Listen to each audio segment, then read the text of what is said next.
Numerical analysis basically हम कर रहे थे। चैप्टर नंबर 1 स्टार्ट करा रखा था, फाइनाइट डिफरेंस ऑपरेटर्स। पार्ट 1 की वीडियो देखने के बाद यहाँ पे आना, यहाँ से स्टार्ट करते हैं बैकवर्ड डिफरेंसेस।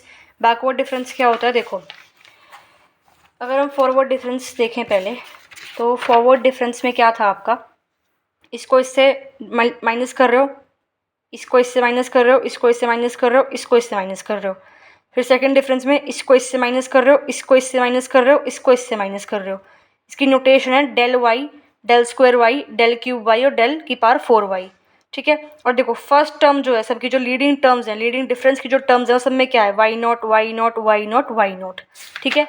बैकवर्ड डिफरेंस में जो है इसका उल्टा है, नीचे से आप स्टार्ट करते हो, Y 4 minus Y 3, Y 3 minus Y 2, Y 1 minus Y 2 minus Y 1, Y 1 minus Y nought, फिर Y 4 minus Y 3, Y 3 minus Y 2, Y 2 minus Y 1। यानी कि इसमें जो नीचे से टर्म है वो सारी सेम है, वाई 4 वाई 4 वाई 4 वाई 4। इसमें जो क्या था, इसमें जो ऊपर वाली टर्म्स थी आपकी बेसिकली वो सारी सेम थी। देखो Y naught Y naught Y naught Y naught Y naught, इसमें जो है डेल यूज़ करते थे, फिर del square, del cube, del की पावर 4। इसमें भी डेल यूज़ करते हैं बट उल्टा डेल यूज़ कर रहे हैं। ठीक है। तो बैकवर्ड डिफरेंस टेबल जो है, इसमें the difference in each column start from bottom of the table. ठीक है, समझ में आ गया? ठीक है। अब जरा एग्जाम्पल देख लेते हैं। एक आपको डिफरेंस टेबल कंस्ट्रक्ट करनी है। अब किस क्वेश्चन में बैकवर्ड करनी है, किस में आपको फॉरवर्ड करनी है, वो धीरे धीरे समझ में आएगा। पहले हम ये क्वेश्चन देख लेते हैं कि 7th और 8th टर्म यूज़ करनी है ऑफ द सीरीज़। ये आपको वैल्यू दे रखी है, इंडेक्स दे रखा है आपको। इंडेक्स क्या होता है, आर्ग्यूमेंट क्या होता है, पहले बता दिया था। तो एफ की वैल्यू दे रखी है 0 0 2 6 12 20। 7th और 8th टर्म ढूंढनी है, तो यानी कि 6 की वैल्यू दे रखी है, 7th और 8th को ढूंढना है। तो ए बी मान लिया।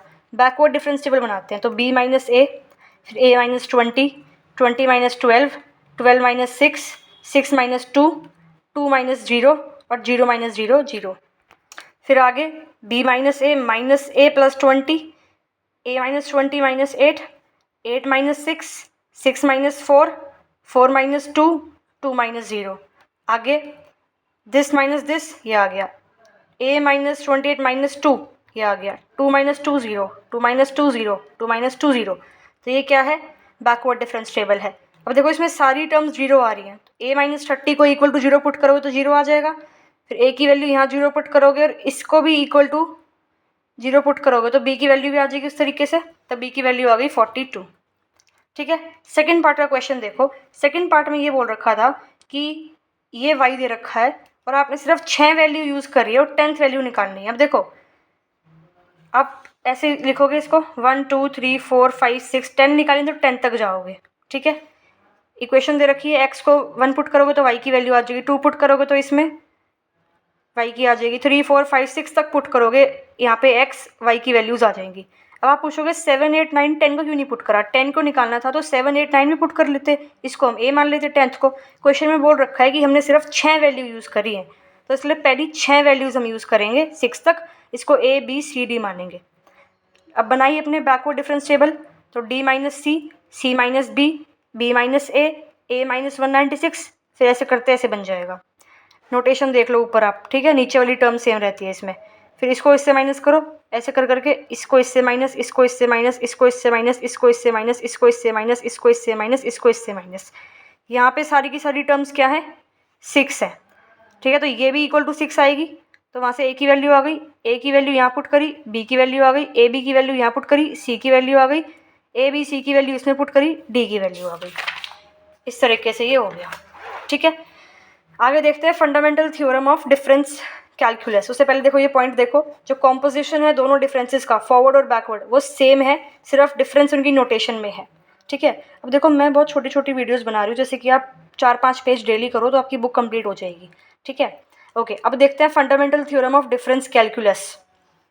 अगर एफ एक्स एक पॉलिनोमियल है nth डिग्री का x में, तो nth डिफरेंस होता है एफ एक्स, कॉन्स्टेंट होएगा, और n+1th डिफरेंस जो है वो 0 होगा। एग्जाम्पल देखो, ये फॉरवर्ड डिफरेंस करवाया था एग्जाम्पल पिछली वीडियो में आपको मैंने। ठीक है। अब देखो ये आपका क्या है, पॉलिनोमियल है, इसकी डिग्री क्या है? 4। ठीक है। तो इसका जो nth डिफरेंस है, इसकी डिग्री n है, वो क्या है? 4। ठीक है। तो जो n क्या है यहाँ पे? 4। यहाँ पे n की वैल्यू बेसिकली 4 है।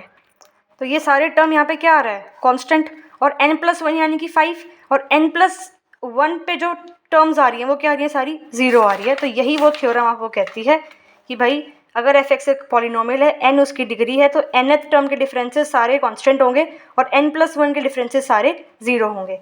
तो ये आपकी नोटेशन होती है पॉलिनोमियल की, इसकी डिग्री n है, ठीक है। n यहाँ पे पॉजिटिव इंटीजर है और a0, a1, a2, an जो है ये सारे कांस्टेंट है। अब ऑपरेटर की हमने डेफिनेशन लगाई, f(x) प्लस h की वैल्यू निकाली, जहाँ जहाँ x है इसमें वहाँ h पुट कर दिया, ये आ गया माइनस, और f(x) की वैल्यू ये यहाँ पे आपने लिख दी, ठीक है। फिर क्या करा, a0 कॉमन ले लिया यहाँ से भी और यहाँ से भी, तो अंदर ये आ गया, a1 कॉमन ले लिया यहाँ से भी और यहाँ से भी, ये आ गया, a2 कॉमन ले लिया एंड सो ऑन।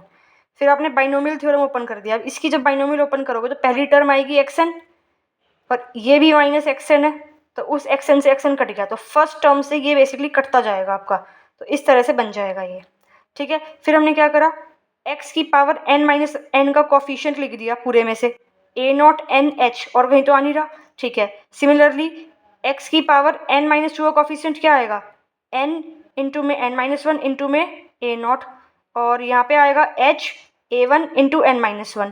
तो इतना बड़ा सा कोफिशिएंट जो ये बन रहा है, इसको हमने इकट्ठे को मान लिया a1'।